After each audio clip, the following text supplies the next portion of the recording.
उत्तर प्रदेश के मेरठ जिले में हुई सौरभ भारद्वाज की हत्या के आरोप में उसकी पत्नी मुस्कान और उसके प्रेमी साहिल को गिरफ्तार करने के बाद पुलिस सभी बिंदुओं पर जांच कर रही है। साहिल और मुस्कान से पूछताछ हुई तो उन्होंने कत्ल के बारे में सभी जानकारी दी।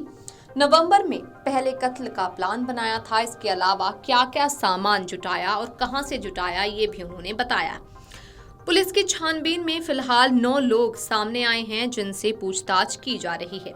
पुलिस अधिकारियों की माने तो 9 लोगों में 4 दुकानदार, एक डॉक्टर, एक केमिस्ट, कैब चालक, किराएदार और वह खाता धारक शामिल है जिसके खाते में रकम ट्रांसफर की गई थी।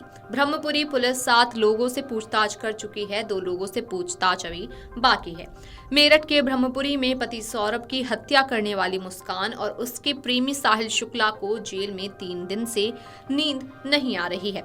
वे रात भर करवटें बदलते रहते हैं। जेल में ड्रग्स और शराब न मिलने पर मुस्कान और साहिल की हालत बिगड़ गई है। बताया गया कि लंबे समय से दोनों नशा करते थे। हालत बिगड़ने पर जेल में ही डॉक्टरों ने इलाज किया और उनको दवाई भी दी। दोनों की लगातार सीसीटीवी से भी निगरानी हो रही है।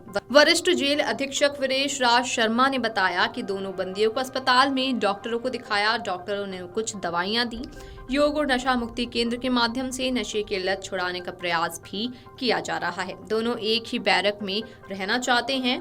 उन्होंने इसकी मांग की है। हालांकि जेल में ये संभव नहीं है। पुलिस की पूछताछ में भी सामने आया था कि साहिल और मुस्कान नशा करते हैं। नशे में ही दोनों ने सौरभ के सीने में चाकू घोंपे थे। साहिल के घर से 2 बियर की बोतलें भी बरामद की गई थी। शिमला और कसोल ले जाने वाले कैब चालक ने भी दोनों के नशा करने की बात पुलिस को बताई। दोनों ने रास्ते में और होटल में शराब की बोतल मंगाई थी, बियर भी पी थी। बताया गया कि बुधवार, बृहस्पतिवार और शुक्रवार को साहिल और मुस्कान को नींद नहीं आई।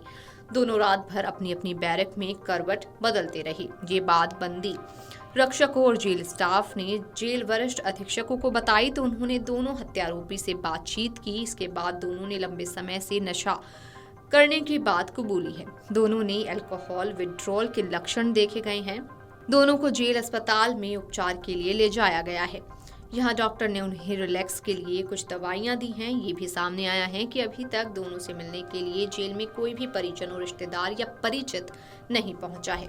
सौरभ की हत्या को अंजाम देने वाली उसकी पत्नी मुस्कान व प्रेमी साहिल शुक्ला कसोल के एक होटल में 6 दिन रुके थे। दोनों ने 10 मार्च को होटल में चेक इन किया था, जबकि 16 मार्च को उन्होंने चेकआउट किया। चेक इन के समय साहिल शुक्ला ने मुस्कान को अपनी पत्नी बताया था। उनके साथ केवल उनका ड्राइवर था। दोनों अधिकतर समय होटल के कमरे में ही रहते थे। इतने दिनों वे यहाँ रहे तो किसी से मिलते जुलते नहीं थे। वे स्टाफ के साथ भी ज्यादा बातचीत नहीं करते थे।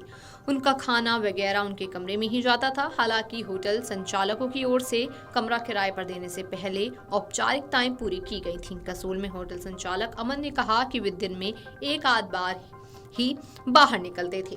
साहिल और मुस्कान दोनों काफी समय से नशा कर रहे हैं। इस कारण अब नशा न मिलने के कारण ही बेचैनी की दिक्कत हो रही है और रात को उनको नींद नहीं आ रही है। नशा नहीं मिलने से दोनों परेशान हैं। उनका जेल अस्पताल में डॉक्टरों से चेकअप भी कराया गया है।